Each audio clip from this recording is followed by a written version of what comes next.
Hi, my name is Mike Dillard, and this is Self-Made Man, the podcast for those who want to leave their mark on the world and create a legacy of honor, integrity, and achievement in every aspect of your life. I'm glad you're here, and once again, it is time to forge your destiny.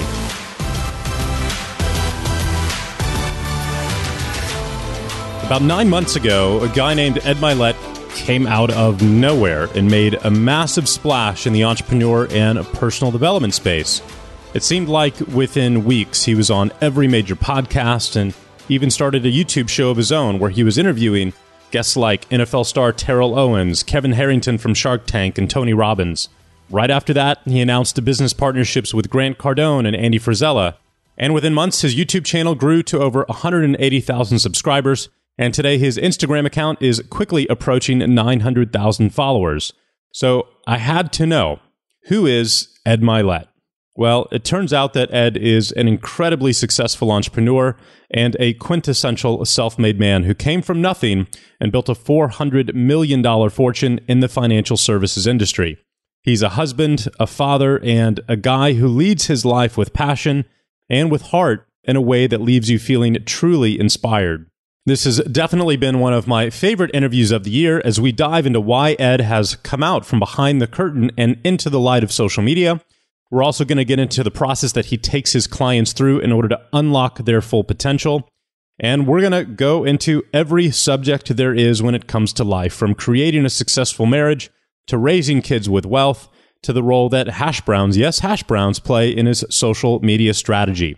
So without further ado, please help me welcome the one and only Ed Mylett. Ed Mylett, welcome to Self-Made Man. It's a pleasure to finally have you on the show. I'm so excited. Mike, great to be with you. I've been looking forward to this as well. Yeah, absolutely. It's been awesome to watch you make the impact that you've had in the entrepreneurial space over the year. And I think that's where I would love to start. You know, I've been doing this for, 10, 12 years now. And all of a sudden, about 10, 11 months ago, Ed shows up and just completely kicks ass, right? You've got a YouTube show. You're on every major podcast out there. And I'm just like, who is Ed? Where did he come from? And how in the world did he make such a big splash in this, essentially coaching arena, right? Yeah. So what's your story? Well, the part of making the splash, I suppose, is that I've been coaching privately what I probably people that you'd know pretty well from either whether it be athletics or entertainment or politics for a long time privately on their mental game, their communication ability, their money. I've been doing that for a long time because and so I'd done it privately for a very long time. I've spoken in front of a couple million people on stage, but I really liked being more of a private person. Even though I spoke on stage, I would leave and I was done. I've never been someone who monetized their speaking beyond being paid to speak. So there was no product, no, upsell, no click funnel, no none of that stuff. And about a year ago, some people encouraged me, some of my clients, Tony Robbins included, said, hey, you probably ought to go public now and get into the social media space. And I thought about it, I pondered, I really want to help people. I spent the first half of my life sort of building my own life. I want to spend the second half helping other people build theirs. And that's not just a slogan. I don't monetize this. I really have a heart to want to help people. And so I had to trade my privacy for, contribution. I had to trade the two. And so I've lost my privacy, but the contribution has gone through the roof, and it's a trade I'd make a million times over having done it. So last year I did my first Instagram post last May. I'll tell you something funny really quickly about that too. I knew nothing about social media. And I made the first post. This is a true story. It's hard to believe this because it's been a year, but I make this post and I call Tony the next day. I'm like, hey, I got 3 likes and 1 comment. And the comment was my 14-year-old nephew. How do you get hundreds of thousands of people to watch your stuff, And he goes, you posted early, like breakfast time. Don't do that. And if you're going to do that, and what I heard him say was, you need to put hash browns in your post. I'm not exaggerating this because I know nothing about this space. And it had something to do with breakfast. What he actually said is don't post too early and utilize hashtags. But I didn't hear that. So I'm on my boat about 6 hours later with my son who set up my account the day before. And I said, Max, I talked to Tony and we're screwing this up. If we're going to do a breakfast post, you have to put hash browns in the post. So it's like, Tony told you what? I said, if we're going to do a breakfast post, somewhere in the post, it gets attention out there. You have to have hash browns in these posts. And so I called Tony and he's like, no, dumbass. I said hashtags. And I'm like, what is a hashtag? What is that? And he's like, it's the pound sign on your phone. This is how stupid I was. I go, then why don't they call it a pound? Like, why is that he goes, I don't know. Just do them. So that's a year ago. And then like last month, influencers said I'm the fastest growing person in the history of business social media. So it's sort of been a crazy run, to say the least. So I have to ask, like inside baseball, right? Mm-hmm. Has there been a paid component to putting an ad campaign to get more views and everything else? Like kind of Ty Lopez got his start, right?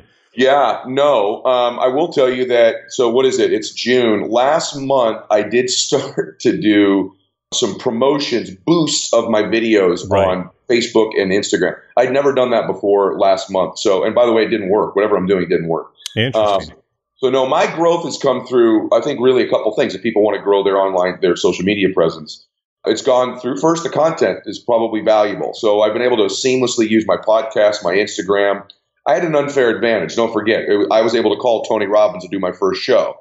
And then I had Zach Johnson, the PGA golfer. Then I had Ken Shamrock. And I've had the guy who killed Osama bin Laden, Robert O'Neill. I've called in people I've worked with, right? So I see. Okay, so that makes sense because that was one of my big questions. I was like, how is he getting these giant people on his show? And, right. The first part of it was, frankly, was that I knew some of them. And now it's actually hurtful for me in the sense that it gets a lot of views. It doesn't get a lot of views. In other words, it's an hour-long show like yours. And so the YouTube is more like a promo to lead for the audio because people, there's a segment of people, but most people will not watch a 1 hour-long YouTube video. Right. But the content from the visual is what promotes the audio. And my audios get lots of downloads. And so what's happened now is it's flipped. And it's something that I'm wrestling with because now I'm getting demands or requests to do the show by the hundreds of very well-known people. And I don't want to do more than one show a week because I want to have a life. And I find myself scheduling. There's a very famous boxer who you would know who I've been speaking to for a month. And I just scheduled him for January. And it's we're doing this in late July, depending upon when you release it. So that's been a problem, frankly, is just how many shows and the demand for it. But it's a good problem. Very cool. That's awesome. I've been so curious about that. So thank you for sharing the story. Sure. How did you meet Tony? I met Tony at a seminar. I had a fear of public speaking, and ironically, and he brought all the people up there who had that fear on stage. And when they were done, one of those people tapped me on the shoulder and said, he thinks you have a gift for this. And I'm like, yeah, right. And they're like, no, he really thinks you have a gift for this. And so we met there. And then years later, I ended up having him as a part of my firm for a very short window. And then just through being in this space, I'm a great admirer of his. And we've also lived in similar communities. In fact, we both share a home. I won't say where those homes are now just for his privacy, but we both share homes in a couple different communities to this day. Very cool. I've really enjoyed the Instagram footage of that beautiful boat that you have at your lake house. Oh, thank you. Yeah, what is that? What kind of boat is it? That's called a Standcraft. My buddy Rob will be excited that I promoted that. It's an African mahogany boat with twin Viper 1,500 horsepower engines. My particular boat's called a Missile. John Elway has one, and I have one. And I believe there may be one other one of those that exists, but they're custom, very high-end wooden boats. Yeah, it's a piece of art. It's a beautiful boat. I love it. I have three boats actually at this house, but that's the one that I use the most. Awesome. So how did your story as an entrepreneur begin? It began not as an entrepreneur. I finished college. I was going to be a college baseball. I was going to be a professional baseball player. I played in college through a series of events. My professional career did not happen through an injury. Probably prematurely ended something that was going to end anyway. I was a good player, but I wasn't a great player. But like everything in life, it happened for me, not to me, even though it didn't feel like it at the time. I was unemployed, living at my parents' house. My dad had recently gotten sober. He came home from an AA meeting and said, hey, I found you a job. Get your ass up in the morning. You're going to McKinley Home for Boys in San Dimas. I'm like, what is that? He goes, it doesn't matter because they're paying you. So go. And I arrived at this campus. And what McKinley is a campus of group homes, hundreds of boys, all wards of the court. They were removed from their families. Either they were orphaned, molested, or their parents were incarcerated about 99% of the time. When I got there, long story short, I walk into cabin 8 and my life changed. My boys were 7 to 10 years old, all come from abuse. And because I came from a family with dysfunction in it, even though my dad's been sober a long time now, I had an instant connection with these boys and my life altered. I mean, like literally altered me. I went, oh my God. I went from being this athlete, ego, compete, and be rich, be famous guy to I'm in San Dimas at a group home with 10 boys, and I love it. I loved contributing. I loved helping them. These boys all wanted somebody to love them and care for them and believe in them and help them. And I was the guy they came home to from school every day. I was there with them in Christmas, not their parents. And my life changed. I fell in love with serving people, with contributing to people. And it was while I worked there, about a year after that I got approached for the financial business that I'm still a part of to this day. And I credit my success in that business to the fact that almost every other person gets into the business world to make money, to profit, to compete, to be well known. I had already gone down that road playing baseball. I got into business to help people, sincerely, to make a difference. I fell in love with the cause and the mission and the purpose of it. And so when there wasn't a lot of money coming in, that did not deter me from staying. I stayed until money showed up because it wasn't my main reason for being in the business. And so that's how I ended up in the financial business I'm in. And then through that financial business, I ended up speaking on stage quite a bit and building that muscle. And that turned into the speaking career, which turned into the coaching career, which turns into me and you sitting here today. So the business is World Financial Group. Is that a company that you started, or are you just okay? No, a group of other guys started it. I got there very late after they had started. The founders are all, maybe 20 years older than me on average, 15, 20 years older than me on average. Mm-hmm.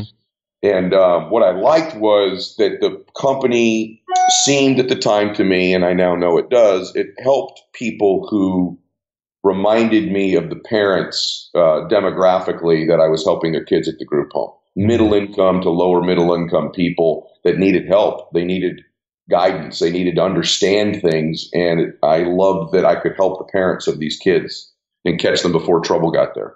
So correct me if I'm wrong. My understanding is that World Financial Group is similar to Primerica. It's a network marketing company, but it sells essentially financial services, right?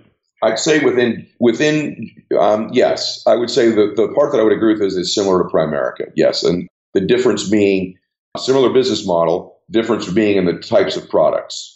And I'll just leave it at that. I'm not going to get into the comparisons between companies on here. But yes, there's a similarity. And I would say that the network marketing piece is something I've always struggled with because we're not technically, if you read up in any network marketing periodicals, anything like that, neither nor them we're featured in those. The reason being, our folks have to get licensed. There's no money when someone is recruited. There's no money to be made. If I recruit you, there's no package you buy. There's nothing I make money on when you're recruited. So all of the financial success of the people is predicated upon the financial success of the people in their teams, which is reminiscent of network marketing. And there are generational overrides, which is also very similar to network marketing. So I would call it a network marketing hybrid. I'm certainly not embarrassed by the network marketing logo or tag, but there is some distinctions because of the nature of the industry being financial services. Right. Well, I just brought it up because that's actually the industry where I got my start 12, 13 years ago. So, well, and most of my affluent friends, I'm on a lake right here. I'm looking out the window, and the guy I bought this land from is a big network marketing guy. So I love network marketing. That's why I say I'm not embarrassed by that stigma or logo at all. I just think there's a couple distinctions, at least in my understanding, because I've never been a part of what would be a traditional network marketing company. But I love the model. I love that it gives people hope and opportunity, low barrier of entry, control their time, all the personal development associated with it. I'm a big fan.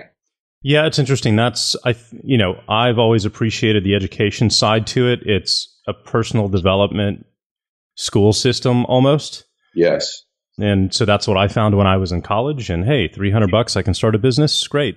And what that industry really showed me is that it is a ruthless mirror when it comes to showing you your weaknesses. Yeah.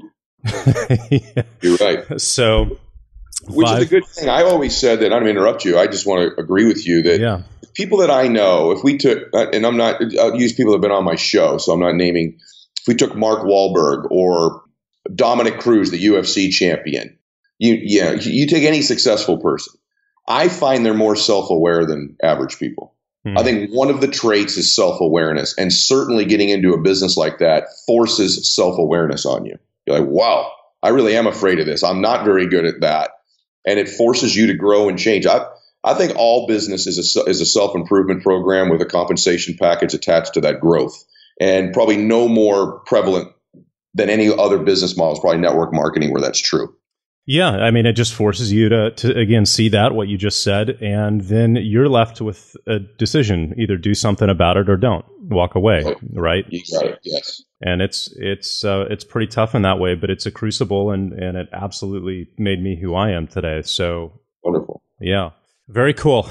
So when it comes to the family side of your life, that's one thing that I really took note of in some of the interviews that I've seen, is the fact that you're definitely a family guy. You've been with your wife since day one. You've got a great story around that. Can you dive into that for everybody? Yeah, I met my wife when she went to the same school as me when I was in first grade. So to give you an idea, and we dated in high school. And so to say that we know one each other well would be the understatement of the century, right? And what we both have in common is a deep, deep commitment to our family. And this isn't wrong or right, but we've never had a nanny, although we could have afforded 50. We've raised our children, and I spend most of my time. In fact, my day today, I have several interviews today, and the first thing this morning I told my wife, I said, make sure that at 6 that we're done, because I'm going to go have dinner with my kids. Everything revolves around my children, my time with them. It's why I've done what I've done in business. And I must tell you, those of you that have children, one of the most wonderful byproducts of being somewhat successful in business is having my children watch that work ethic. Watch the way that I try to treat people. And I see that in my children now. People copy what they see, not what they hear. And one of the unfortunate parts of people that aren't entrepreneurs, this is a huge lesson right here. I watched my dad bust his tail, getting up at 4:00 in the morning, out of the house by 5:30, coming home when it was dark out. And what I was starting to learn as a kid was that hard work did not pay off. And I think a lot of kids learn that from watching. I think most parents work really hard, but they've chosen careers where it just doesn't pay off. Yeah, same. Yeah. And so what a huge blessing it's been for me that I chose a career, that I had the courage to be an entrepreneur, so that my kids learn this hard work I was going to do somewhere anyway has a payoff. Because I don't think I probably work as hard as my dad did, but my son's learning from watching me, this stuff pays off, and I think it's a huge breakthrough for me and my family. They changed my family tree forever, that my children now want to be entrepreneurs. They want to control their time. They understand the value of their word and self-confidence. My son's 16. He's probably read 100 self-improvement books already. Wow. So he's not just learning about Shakespeare and geometry in my house. He's learning life skills, which is huge. What's been the secret to the success of y'all's marriage for this long? You want to really know? Yeah. I'm attracted to my wife still. That's a great thing. I just played golf with a friend of mine. That's by the way, I was going to give you 2 things. That's the first one, but I'm attracted to her. I think that sometimes we focus on this best friend thing to an extent that then you end up having a best friend that you're not attracted to. Mm-hmm. And so we've both worked hard at trying to make sure we date each other and that we're attracted to one another. And well, by the way, it's a marriage, so there's ups and downs. It certainly is not perfect by any means, but that is a fundamental part of it for me, is that I think she's beautiful. I'm attracted to her. And when you lose that, I'm not saying you can have that forever. Of course you age, but there's a physical chemistry that we've kept that makes it a marriage and not just a friendship. She's not just my buddy that I live with.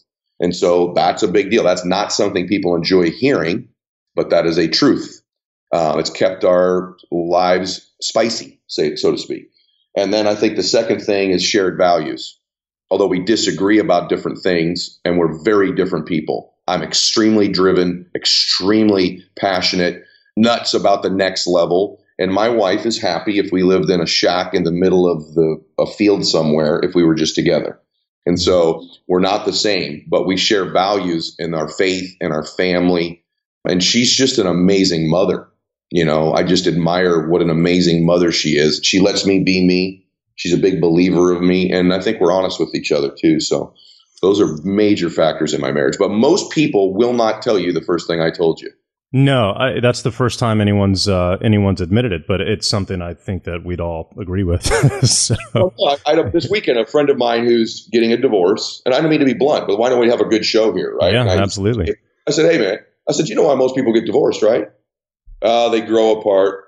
I said, no, one of the two people wants to sleep with somebody else.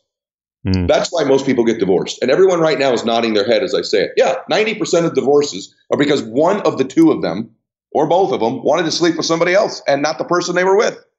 And so it's like, why don't people talk about this? There has to be intimacy in a marriage. There has to be affection in a marriage. And if you don't have it, you need to work on getting it back. That's an absolute fact. And if you don't have that, you are going to have a very difficult time in this day and age staying together. That doesn't mean you're both in shape all the time and you're both wearing lingerie to bed every night. I'm not suggesting that. What I'm saying is you better be conscious of keeping a physical intimacy in your marriage. And everyone listening to this who's in a good marriage has some physical intimacy. And the people that are listening to this are like, we're having a hard time. Check that category and get back to me. Yeah, absolutely. I have a friend who has a great relationship and has had one for 20 plus years. And I asked him the same question. He was like, we have an overnight date night every single week, and we have every single week for 20 years. Wow. They get a nanny, they do whatever they need to do, and they just have quality time for themselves. And he's like, that's it. I feel it when we don't do it. I wish I could tell you that it's every week, but I definitely feel the difference when we don't. And I try to rectify that as quickly as I can. So I agree with him. So the question I have is around the value side, because obviously that's super, super critical. And the question I have is, did the two of you just get lucky because you met as young as you did and you just happened to be aligned in what you wanted for your future as in family and the kind of life you wanted, versus maybe one person wanted freedom until they were 30 something, right? And then wanted to go start a family, but you guys didn't. You were clearly on the same page. So was that a result of you guys essentially dreaming together and coming up with a mutual vision for your future, even at that young of an age? Wow. No one has ever asked that of me before.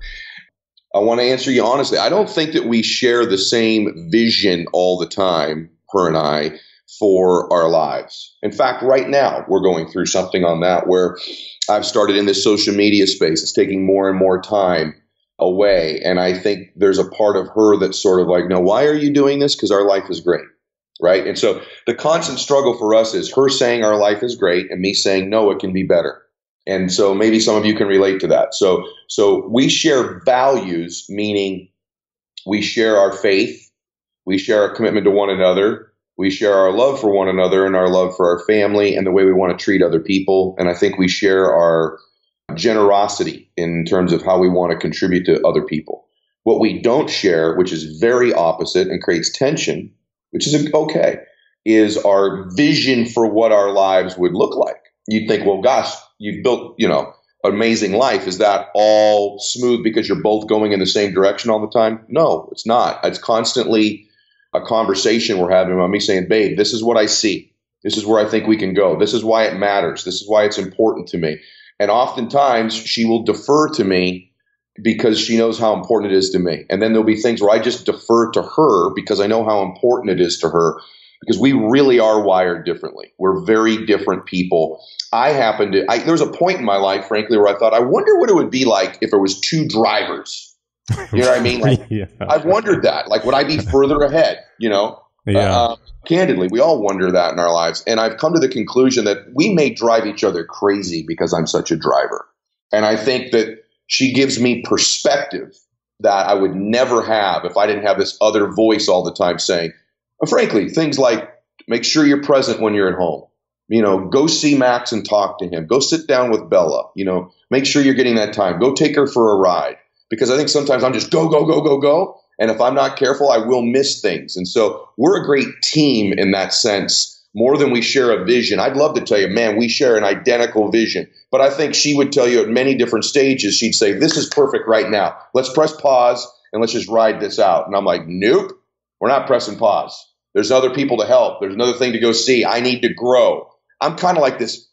Tony Robbins talks about there's these 6 needs. There's the need for uncertainty, the need for certainty. There's the need for love and connection. There's the need for significance. Then there's the need for growth and the need for contribution. I would say that my wife's needs are dramatically over to the certainty and love and connection side. She doesn't need a lot of significance. She's not nuts about growth. She wants to contribute. And then me, I'm wired for growth and contribution. I used to love significance. I don't have so much of that anymore, but I love growth. I love contribution. And so it's just being aware of what each other's needs are and supporting them, because we're not both growth people, right? We're both not, certainty people. I'm not a certainty person. She very much is. And so I know, not to get too detailed, but I know that if I'm going to sell her on the next thing that we're going to do, that she's certain everything will be okay. Right. Because she needs that need, right? And she needs to be able to sell me. You can keep growing and you can keep contributing. Just make sure that I'm getting loved. Make sure that everyone's being loved, and make sure that everything's certain. And so I've learned that, and she's learned that about me. Very cool. That's awesome. You got to have polarity. Yeah. If not, you end up dating yourself and you're like, this is weird. That's so true. Yeah. It sounds like a good idea for a while, because, you tend to like people who are like you. And then you're like, wait a minute, this is just not going to work out in the long term. That's so true. So a big question, I'm 40. I have a 7-year-old son, and, I've had some success from a business perspective. I've tried to figure out the money side of the house, because for the entrepreneurial space, 99% of the conversation is about how to make money, and 1% is about what to do with that money once you make it. Mm-hmm. And I've gone through my cycle in my 20s where I'm making money and I'm okay. Let's go bring everything on my vision board to life now, with cars and boats and houses and all of that other stuff, right? And as I've gotten older, clearly the priorities have changed, but having a child, it's brought up this question that I've never found a clear answer to, no matter how many people I talk to, but it's a part of everyone's conversation. And that is, as a high net worth, successful individual, how do you approach money when it comes to your kids? Money, privilege, expectations. Yeah. How are you guys tackling that? That's so great. I struggle with that. So my daughter came home from school a couple years ago, and the kids at school had told her that she was rich. And she came home, she said, Daddy, because she didn't, she just used to growing up this way. She says, Daddy, are we rich? And I said, well, boo, I don't know if I am, but I definitely know you're not. How much money do you have? She said, I have like $30. I said, well, then you're not rich. And the whole time with my children, it's so hard, brother. But my son's 16 and he doesn't have a car, and he's a 4.4 GPA because he knows that he has to pay for part of that car. I'm going to help him, but he has to pay for part of it. So he's been saving and working to save for that car. I don't want to do things for them that they could do for themselves and cheat them out of the experience of growing for that. At the same time, I didn't work this hard for them not to go to a private school that educates them better, that's not safer, not to be in nice cars, not to go to a nice restaurant from time to time. So it's a constant balance for me, because I was saying this to the same person about divorce in the same round of golf. And he said, what's the one thing that your very affluent friends that are older than you steals their dreams? And I said, I can tell you, the friends that I have that are 20 years ahead of me that are very wealthy, the happy ones have well-adjusted children, and the unhappy ones have children that ruin their lives, that they spoiled too much. And what they had in common with them is those children were a little bit too entitled, did not learn the work ethic, did not learn the value of money. And no matter how wealthy you get, brother, in 15 or 20 years, if that child of yours is dependent on you and not a functioning human being and not contributing to the world, it will steal your joy from your life. There are people listening to this who have those children. They love those children, but it's the number one worry and concern and joy stealer of their life. And so I'm pretty conscious all the time of my kids learning the value of money. I'm a big discipline guy, but I'm not crazy about it. They know that I expect their work ethic to be huge, but I don't put a huge priority on grades, ironically. Yet they get great grades. And so when it comes to money, my children will earn their own. It doesn't mean that they won't have some sort of a trust eventually someday, but they have no expectation for it. And I don't buy them the best thing they need. My son, for example, is a golfer. I bought him a set of golf clubs. This will give you a good example lastly. He's a golfer. He may even play in college. And I bought him a very expensive fitted set of clubs because he loves it and he works hard at it. And he came back after playing not so well with them and said, Dad, I need some new clubs. Right? And I said, Max, I don't think it's the golf clubs of why you're not playing very well right now. I think it's you, and you're going to have to adjust your game. But if you think it's the clubs, you buy them. And so my son now plays with golf clubs he bought off the rack used at some grocery store or some golf store that were, a tenth of the clubs I bought for him. So, because I want him to understand the value of that money and the value of not having everything handed to him. So it's the biggest battle of being a wealthy person is how to handle it with your kids. And I navigate it the best I can. Yeah, it's interesting. Pain and discomfort breed hunger. Mm-hmm. And if your kids are growing up without pain or discomfort, how do they acquire hunger? Right. Because I'm more afraid. People ask me for wealth. Like, I thought you were going to ask me, should you save? Where should you save? I'm still, this is maybe even healthy. I'm just being honest about how I am. I'm still more afraid of being broke than I am excited about being rich. Mm. And that comes from my upbringing. And I like that. It makes me more careful with my money. I don't try to go broke looking rich. I'm afraid of being broke. It's a fear. I move away. Everything in life is either to move away from pain or gain pleasure, right? Pain avoidance is a huge motivator. For me, I'm very afraid of being broke. Doesn't mean I think about it or I obsess about it, because our obsessions become our possessions. So I don't obsess about it, but I definitely know what I don't want too. I don't ever get myself in trouble. Do you know who else I've heard mention that almost word for word is Dwayne Johnson? No kidding. The Rock, huh? I did not know that. Yeah. It struck me. He's like, every day I wake up scared to death that I'm going to end up broke back where I started or whatever it may be. And that's why I get up at 4 a.m. and kick ass, right? It's so true, brother. We're very similar that way. I am too. So we've got about 10 minutes left. I want to ask you about your coaching clients. And that's obviously something you've been doing for a while with a lot of very successful people. If I were to, let's say, become a client today, where would you start with me? Yeah, where almost nobody can answer you clearly. I'm talking about if I brought in here right now, I just did this 2 weeks ago, a guy he's a backup quarterback now in the NFL. And I brought him in. I said, why do you want to work with me? What is your outcome? Right? No answer. I want to be happier. I want to produce better. Very, very vanilla, very, very generic. I don't care what level you're at, whether it's you and I talking here, a professional athlete or a school teacher somewhere. Majority of people are wandering generalities. They are not specific and clear about what they want. They can't. I want to get in shape. That's a ridiculous goal. Exactly what do you want to weigh? Exactly what is the weight? Exactly what is the body fat? Exactly what do you want it to look like? And exactly by when? And so where we would begin would be with getting you tremendous clarity about what it is you actually want that will make you happy or fulfilled. Because most people, even successful people, just accumulate stuff. They accumulate achievements and wonder why they have no fulfillment when they get there, because they were never specific about what it is they wanted.